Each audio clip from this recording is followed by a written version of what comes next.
I'm Taraji P. Henson, and I play Ali Davis in What Men Want. Well, I wanted to do this film, number one, because I was a fan of the original, and I thought what a brilliant concept to flip-flop the genders, and how about making a black woman and put her in a high testosterone situation, and let's see what comes out of it. I thought that was brilliant. I just thought the script was written very well.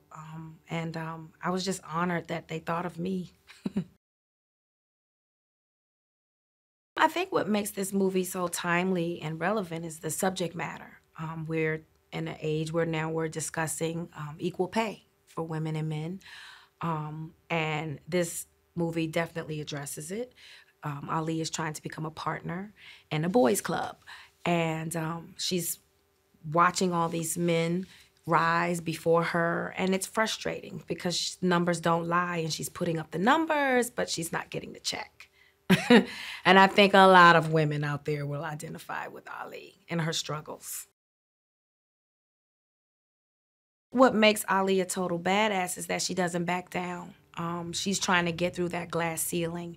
And I really identify with her as far as the work I'm trying to do in the industry and break through glass ceilings and do things that haven't been done before, because why not? She doesn't back down. She actually is one of the guys. She can hang with the best of them. She has jokes just like all of them, and she can fend for herself, and that's because of her dad. Her dad instilled her to be a fighter, and you know she looks up to Muhammad Ali. I mean, he's the greatest fighter of all time. Ali comes from a broken home. Her mother left when she was young, and so her father was left to raise her. So she was raised by a single father who owns a boxing gym, and so all of her life she was around men, so she kind of operates like a guy, but she's a girl.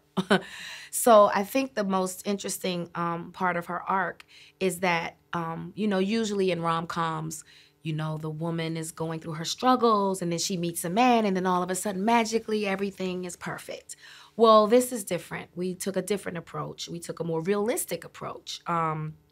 You know, in life, I don't think women's strength should be based on men's approval, or women's anything should be based on men's approval. I mean, we're totally competent to do anything.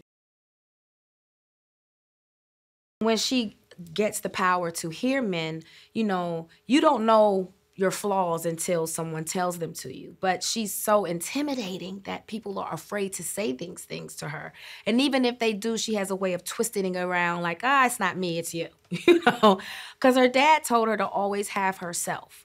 No one else will. So she doesn't know how to ask for help or even allow someone to help her. So that's something that she learns through this gift.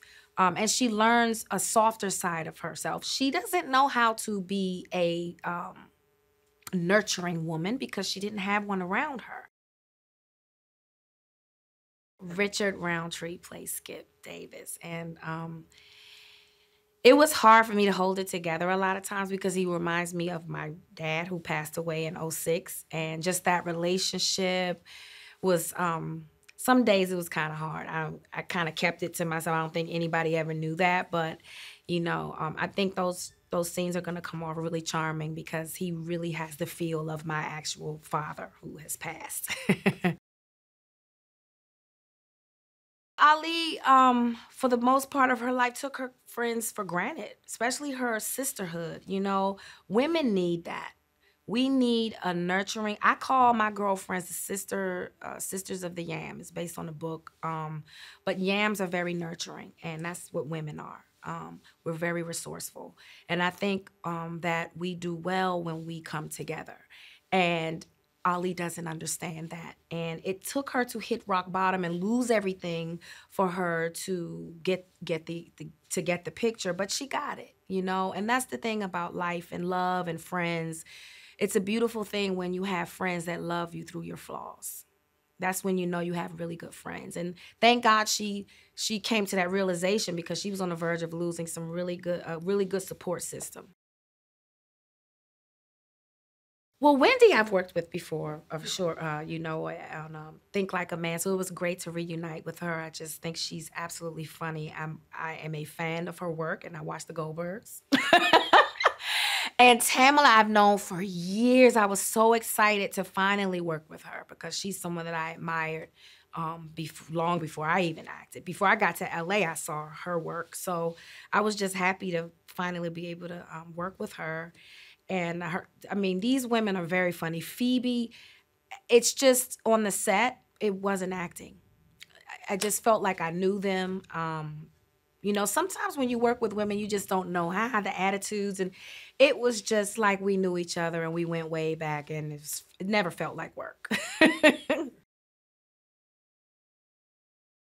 I love Josh, and our chemistry is amazing. I mean, I literally want to do another movie with Josh.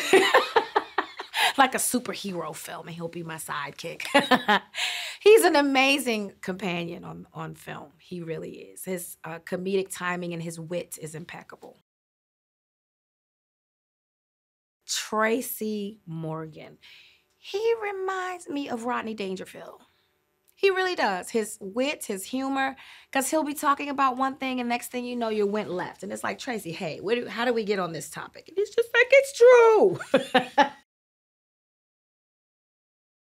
Who's not a fan of Erykah Badu? But I just remember reading the script, and I come across the character of Sister. And, you know, she's into crystals and teas and herbs and, you know, the spirits. And I said, Erykah Badu. I hit Will right away. I said, who do you guys have in mind for Sister? Because the only person I can think that comes up to mind right away is Erykah Badu. We need to get her. And he was like, yeah, I feel that. I said, go on her page.